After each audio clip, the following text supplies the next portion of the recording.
नमस्कार, आप देख रहे हैं बिग न्यूज। आपके साथ मैं हूं अंकिता। देश में आतंकी वारदात को अंजाम देने की कोशिश कर रहे 4 आतंकवादियों को हरियाणा के करनाल से गिरफ्तार किया गया है। इन आतंकियों के पास से भारी मात्रा में हथियार और विस्फोटक बरामद किए गए हैं।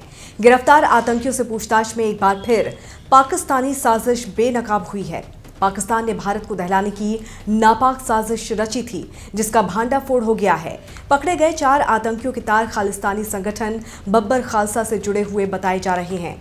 पुलिस के मुताबिक पकड़े गए आतंकियों की उम्र 20 से 25 साल है और उन्हें ड्रोन से मिले आतंक के कंसाइनमेंट को एक ठिकाने पर पहुंचाना था, लेकिन उसके पहले ही ये पकड़े गए। ये चारों महाराष्ट्र के नांदेड़ जा रहे थे। पाकिस्तान की साजिशों की एक और सुरंग का भांडाफोड़ हुआ है। अमरनाथ यात्रा पर आतंकी हमले को अंजाम देने के लिए भारत पाकिस्तान पर एक सुरंग खोदी गई थी।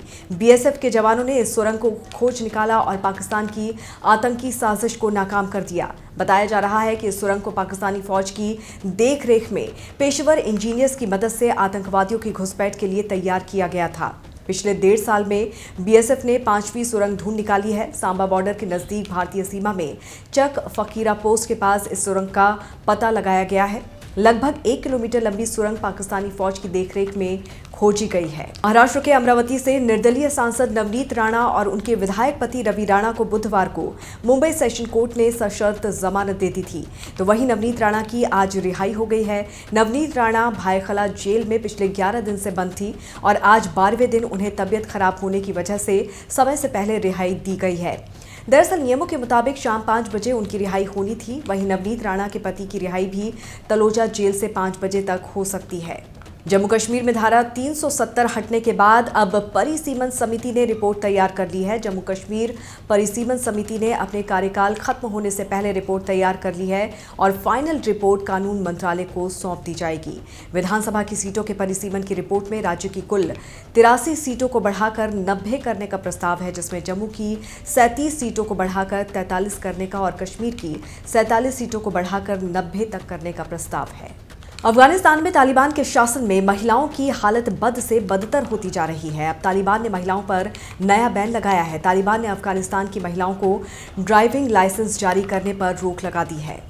मीडिया रिपोर्ट्स में कहा गया है कि अफगानिस्तान में तालिबान शासन ने काबुल और दूसरे प्रांतों में महिलाओं को ड्राइविंग लाइसेंस जारी करना बंद कर दिया है। ये प्रतिबंध ऐसे समय में आया है जब देश गंभीर आर्थिक और विनाशकारी मानवीय संकट से गुजर रहा है। तालिबान की सत्ता में वापसी के बाद से अफगानिस्तान में मानवाधिकारों को लेकर हालात काफ़ी बिगड़ गए हैं। देश में गंभीर मानवाधिकारों का उल्लंघन बेरोक टोक जारी है। खासकर महिलाओं के खिलाफ कई फैसले लिए गए हैं। महिलाओं का शोषण और उत्पीड़न आम बात है। गुजरात के वडगाम से विधायक जिग्नेश मेवाणी को मेहसाणा कोर्ट ने गुरुवार को 3 महीने की जेल की सजा सुनाई है। इसके साथ ही मेवाणी पर 1000 रुपए का जुर्माना भी लगाया गया है।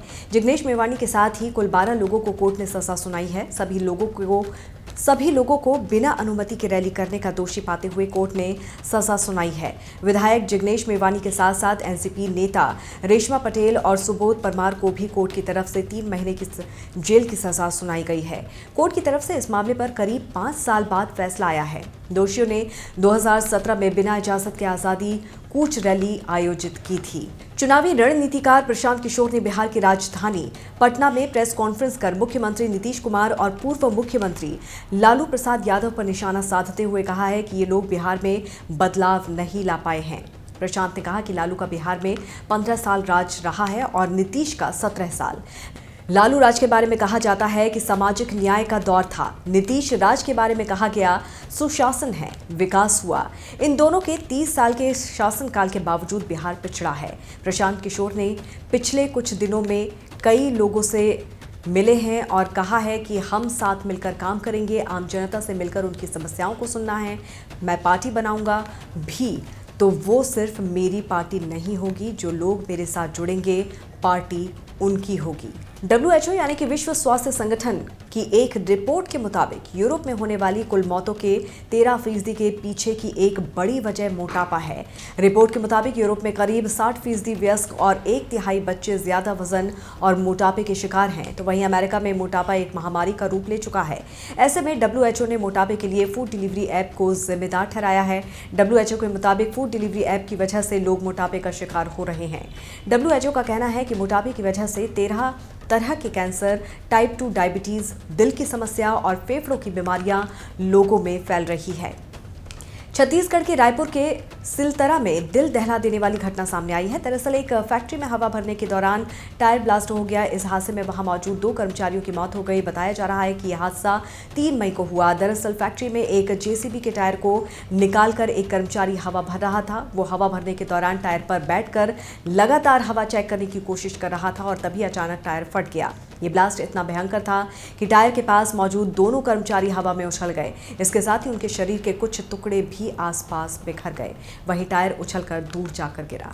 उत्तर प्रदेश के पूर्व मुख्यमंत्री अखिलेश यादव ने अपने चाचा और प्रगतिशील समाजवादी पार्टी के नेता शिवपाल सिंह यादव को सलाह दी है। उन्होंने कहा है कि शिवपाल जी अपनी पार्टी के राष्ट्रीय अध्यक्ष हैं, वो अपने दल को मजबूत करें।